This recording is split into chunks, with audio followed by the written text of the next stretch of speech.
আসসালামু আলাইকুম dear viewers, আমরা এই মুহূর্তে আছি রাঘবপুর রেলওয়ে স্টেশনে। আমার কাছে এই মুহূর্তে ফোন আসছে একটা যে এখানে নাকি সান্ডা দেখা মিলেছে। তো আমরা তিন বন্ধু এই সান্ডা ধরার জন্য চলে আসছি। আমার সিঙ্গাপুরের যে সুপারভাইজার আছে সে খুবই পছন্দ করে সান্ডা, তো তার জন্য আমি বাংলাদেশ থেকে সান্ডা গিফট করব। আমার সামনে ফ্লাইট, আমি চিন্তা করছি সান্ডা দিয়ে যদি তাকে গিফট করা যায় তাহলে তার আমি অনেক ভালোবাসা পাবো। তো খুবই আজ কয়েকদিন ধরে খুব খোঁজাখুঁজির পর আজকে আমাদের দেখা মিলেছে এই রাঘবপুরে।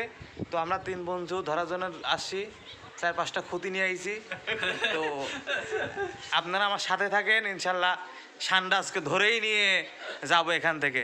এই যে আসো আসো আসো আসো আসো, এখানে এখানে বলছি, এখানে এখানে আসো আসো আসো। তো এই স্টেশনের পাশেই নাকি সান্ডা দেখা গেছে। দেখি সান্ডাটা কোন পাশে আছে।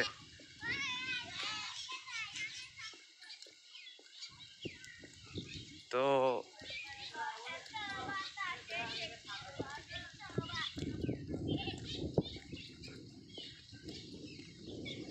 আপুরা, আপনারা কি সান্ডা দেখছেন নাকি? তারাও দেখে নাই। দাঁড়ান, যেহেতু খোঁজ পাইছি আজকে ধরে নিয়ে যাবো ইনশাল্লাহ। তো এই জাতার মধ্যে নাকি সান্ডা ঢুকছে, আমরা খোঁজ পাইছি এই জাতার মধ্যেই সান্ডা আছে। তা আমরা এখন সান্ডাই ধরবো। তো আপনারা ভিডিওটা স্কিপ করবেন না, আপনারা দেখতে থাকেন। এখান থেকে ইনশাল্লাহ সান্ডা ধরে নিয়ে যাব, ঠিক আছে?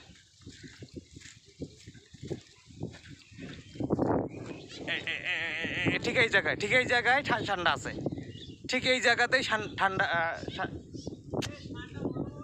ঠান্ডা আছে, ঠিক আছে? তো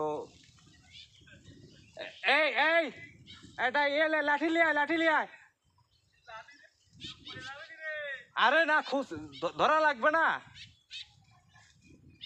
তো এই শব্দ পাইছি।